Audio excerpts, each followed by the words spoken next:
পুর 2টা বাজে, অথচ চারিদিকের পরিবেশ পরিস্থিতি দেখে একেবারে বোঝার উপায় নেই। চারিদিকে কুয়াশায় আচ্ছন্ন, টিপ টিপ করে শীত পড়ছে। এমতো অবস্থায় আমাদের হাঁসের খামারের কিছু বাড়তি কাজ পড়ে গেছে, কিংবা বাড়তি যত্ন, বাড়তি সতর্কতার দরকার পড়ছে। তো আমরা এই খামারের এই শীতের জন্য কিংবা এই নিম্ন চাপের জন্য আমরা কি সতর্কতা অবলম্বন করছি, হাঁসগুলোকে কিভাবে রাখছি, পানিতে দিচ্ছি কিনা, ডিটেলসে একটু আপনাদেরকে জানাতে চাই। আশা করছি এই ইনফরমেশনগুলো আপনারাও আপনাদের খামারে এই সময় একটু কাজে লাগাবেন প্লিজ। তো চলুন আমরা একটু ভিতরে প্রবেশ করি। তো আমরা প্রতিদিন এই জায়গায় কিন্তু হাঁসগুলোকে রাখি। এটা একটা পাড়িটা আমরা একটু চওড়া করে চ্যাপ্টা করে বেঁধে নিয়েছি, যাতে করে এখানে এই যে প্রয়োজনে তারা পানি খেতে পারে, খাবার খেতে পারে, কিংবা বিশ্রাম নিতে পারে। এখানে কিন্তু ছায়ার একটু সমস্যা ছিল, কিংবা ছায়ার সংকট ছিল, তাই আমরা কিছু ছোট ছোট গাছ লাগিয়েছি, দেখতে পাচ্ছেন, যে যাতে করে এখানে ছায়ার একটা ব্যবস্থা হয়। তো গরমের সময় এটা কিন্তু অনেক সুন্দর একটা সহায়ক ভূমিকা পালন করে। তো যাই হোক, মেন বিষয় সেটা হচ্ছে এখন 2টা বাজে, বিকাল হয়ে গেছে, অথচ চারিদিকের হচ্ছে পূর্বাভাস দেখলে কিংবা চারিদিকের পরিবেশ পরিস্থিতি দেখলে মনে হচ্ছে যে সবেমাত্র ভোর হলো, কিংবা সকাল 6টা থেকে 7টা বাজে। তো এমত অবস্থায় হাঁসগুলোর কিন্তু কিছু বাড়তি যত্ন নেওয়া দরকার। আমরা কিন্তু প্রায় হচ্ছে 11টার দিকে হাঁসগুলো এখানে ছাড়লাম, অর্থাৎ রাত থেকে সারা রাত এবং সকাল 11টা পর্যন্ত হাঁস ঘরে ছিল। এই যে ঘর, পুকুরের উপরে যেহেতু ঘরটা অবস্থিত, আমরা ওখানেই রেখেছিলাম। বাহিরে যে বের করব এর কোনো ক্যাপাসিটি ছিল না। তো 11টার দিকে আমরা বের করার পর এখানে দেখতে পাচ্ছেন পানি, খাবার সমস্ত কিছু দিয়ে রেখেছি। তারপরেও কিন্তু খাবার চাহিদা তেমনটা নাই। হাঁসগুলো যেন একটা উষ্ণতার সন্ধানে ছোটাছুটি করছে, কিংবা যেখানে একটু বাতাস কম কিংবা ঠান্ডার পূর্বাভাসটা কম, সেখানে যাওয়ার ট্রাই করছে। সবগুলো হাঁস একত্রে হয়ে গাদাগাদি হয়ে থাকার ট্রাই করছে, যাতে করে একটু উষ্ণতা পায়। তো এখন আমরা হাঁসগুলোকে খাবার সামনে দেওয়ার ট্রাই করছি, কারণ হাঁসগুলো কিন্তু নিজের তাগিদে আজকে সেই খাবারের স্থানে যাওয়ারও সাহস পাচ্ছে না, কারণ খাবারের স্থানে একটু পানি কিংবা একটু স্যাঁতস্যাঁতে হয়ে গেছে, যার কারণে একটু তাদেরকে তাড়া করে এনে হয়তোবা খাওয়াতে হবে। আর পুকুরের পানি দেখতে পাচ্ছেন মোটামুটি একটু খারাপ হয়ে গেছে, মোটামুটি নীলচে আকার ধারণ করেছে। আর আমরা এই পুকুরে কিন্তু 2-1 দিন পরেই পানি সেচ দিচ্ছি। তো এখানে প্রায় 350-র মতো হাঁস আছে। এই 350 হাঁসের জন্য এই পুকুরটা কিন্তু অনেক ছোট হয়ে গেছে। এখানে মাছের পরিমাণ যা আছে আলহামদুলিল্লাহ, তবে একটু ছোট হয়ে গেছে। আর এই পুকুরে পানি কিন্তু আমরা রাখতে পারছি না, তার কারণ এই পুকুরের উপরেই দেখতে পাচ্ছেন যে একটা বড় মোটর, এই মোটরের সাহায্যে আশেপাশে যে জমিগুলো আছে সেখানে পানি সেচ দেওয়া হয়, যার কারণে পুকুরে আমরা পানি ধরে রাখতে পারি না। আর পুকুরে পানির পরিমাণ কম হয়ে যাও, বারবার পানি নোংরা হয়ে যাচ্ছে। তো এই নোংরা পানিতে কিন্তু সবসময় হাঁসগুলো রাখা যাবে না। আর আমাদের অতি শীঘ্রই একটা হাউস করতে হবে, কারণ এই পুকুরের পানিতে যদি হাঁসগুলো আমরা রাখি কিংবা এই পুকুরের পানি খায়, তাহলে হাঁসের পেটে অজীর্ণ হওয়ার সম্ভাবনা থাকে। তো আমরা এই সাইটে কিংবা এই জায়গাতে একটা হাউসের ব্যবস্থা করব। মোটামুটি আজকে কিন্তু সারাদিন আমরা এই পানিতে নামাইনি, কারণ অনেক ঠান্ডা, এই প্রচুর ঠান্ডাতে হাঁস নামানোর আমরা প্রয়োজন বোধ করছি না। তো হাঁসগুলোকে উপরে আমরা খাবার দিয়েছি, পানি দিয়েছি। তো হাঁসগুলো খাচ্ছে, কোনো হাঁস খাচ্ছে, কোনো হাঁস খাচ্ছে না, তাদের চাহিদা বেস করে তারা খাচ্ছে। তো একটু আমরা ঘরের দিকে যাই, দেখি যে ঘরের পরিবেশ পরিস্থিতি কেমন। তো এই ঘরে আমাদের একটু পরিশ্রম বেশি হয়ে যায়। আমাদের প্রথম খামারে যে আমরা মাছার ব্যবস্থা করেছি, সেখানে কিন্তু তেমন বাড়তি ঝামেলা নাই, কিংবা ডিম অপরিষ্কার হয় না, প্রতিদিন পরিষ্কার করতে হয় না। তবে এটা যেহেতু বাঁশ দিয়ে আমরা মাছাটা তৈরি করেছি, বাঁশ দিয়ে আসলে যারা এখনো মাছা তৈরি করেননি কিংবা ঘর এখনো তৈরি করেনি, তাদের এই বিষয়গুলো জানা দরকার। এখানে দেখতে পাচ্ছেন যে আমরা বাঁশ দিয়ে কিন্তু মাছা তৈরি করেছিলাম, 1 বছরের উপরে হবে এই ঘরটা তৈরি করার। তো মোটামুটি নষ্ট হয়ে গেছে। আর প্রতিদিন এখানে দেখেন যে পরিষ্কার করতে হচ্ছে, প্রতিদিন এই যে মোটরের পাইপ এখানে লাগানো হয়েছে, যদি কারেন্ট থাকে তাহলে তো আলহামদুলিল্লাহ পরিষ্কার করা যায়, আর যদি কারেন্ট না থাকে তাহলে পরিষ্কার করা যায় না, অনেক প্রবলেম হয়ে যায়। আর এই অপরিষ্কার ঘরে আমরা যদি একদিনও রেখে দেই হাঁসগুলোকে, হাঁসের তো ঠান্ডা লেগে যাবে, কারণ এই মলগুলো তো এখানে লেগেই থাকে। তো প্রতিদিন পরিষ্কার করা হয়, আমরা পরিষ্কার করেছি, এখনো ঘরটা কিন্তু ভিজায় আছে। তো সাইড থেকে একটু নয়েজ আসছে, যার জন্য আমি দুঃখিত। এখানে দেখতে পাচ্ছি আমরা লাল লাইটের ব্যবস্থা করেছি, হাই পাওয়ারের লাইটের ব্যবস্থা করেছি। রাত্রে আমরা হাই পাওয়ারের লাইট দিয়ে দিই। আর নিচটা এখনো ভেজা আছে, কারণ আমরা কিছুক্ষণ আগে এটা হচ্ছে পরিষ্কার করলাম, কিছুক্ষণের মধ্যে শুকিয়ে যাবে। আর আমরা পর্দার ব্যবস্থা করেছি। আমাদের হাঁসের খাবারের যে হচ্ছে বস্তাগুলো ছিল সেগুলো কেটে আমরা সেলাই করে পর্দার ব্যবস্থা করেছি। তো এই পাশটা দেখতে পাচ্ছেন একটু ফাঁকা আছে, এটা আমরা ফাঁকায় রেখে দিই, কারণ হাঁসের ঘরে পর্দার ব্যবহার করারও কিছু নিয়ম আছে কিংবা কিছু সতর্কতা আছে। তো সেই অনুযায়ী আমরা হচ্ছে কিছু ফাঁকা জায়গা রেখেছি। তো আর কিছুক্ষণ পরে কিন্তু হাঁসগুলোকে আমরা ঘরে প্রবেশ করাবো। এজন্য ঘরে প্রবেশ করাতে পারছি না যে আমরা যদি খুব দ্রুত ঘরে প্রবেশ করাই, ঘরটা এখনো ভেজা আছে কিংবা ঘরটা অপরিষ্কার হয়ে যাবে।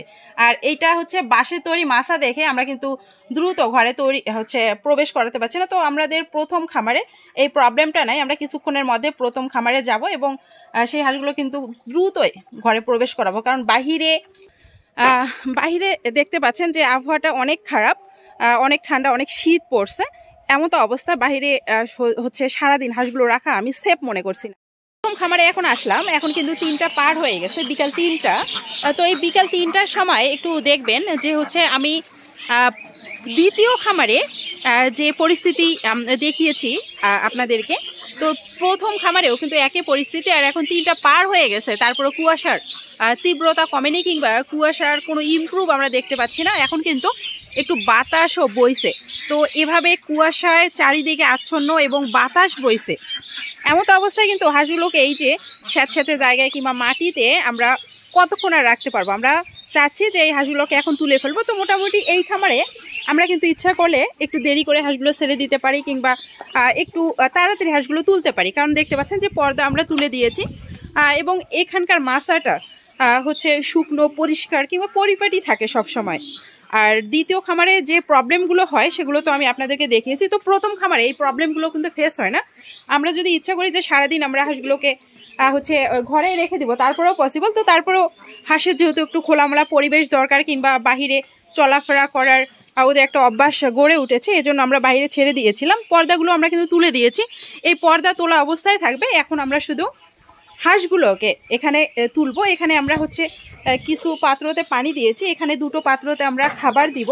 তো এই পানি খাবার সন্ধ্যা পর্যন্ত খাবে, তারপর সন্ধ্যার সময় পুনরায় আমরা খামারে আসব, পর্দাগুলো নামিয়ে দিব, পুনরায় এখানে খাবার দিব, পানি দিব, কারণ এগুলো শেষ করে ফেলবে। আর এখানে আমরা লাল লাইটের ব্যবস্থা করেছি। আমরা কিন্তু যদি সম্ভব হয় এখন এই লাল লাইটগুলো জ্বালিয়ে দিব, কারণ ঠান্ডা কুয়াশায় চারিদিকে আচ্ছন্ন এবং ঠান্ডার পূর্বাভাসটা অনেক বেশি। এই ঠান্ডা থেকে হাঁসের কিন্তু মারাত্মক ধরনের ক্ষতি হতে পারে, মারাত্মক ধরনের রোগের সৃষ্টি হতে পারে। এজন্য আমাদেরকে আগে থেকে অ্যালার্ট থাকতে হবে, আগে থেকে সতর্ক থাকতে হবে এবং প্রয়োজন হলে ঠান্ডার মেডিসিন একটু অগ্রিম দিতে হবে। অনেকে আমরা ভুল করি যে ঠান্ডা হয়েছে, এখন প্রচুর শীত পড়ছে, আমরা ঠান্ডার মেডিসিন দিয়ে দিই।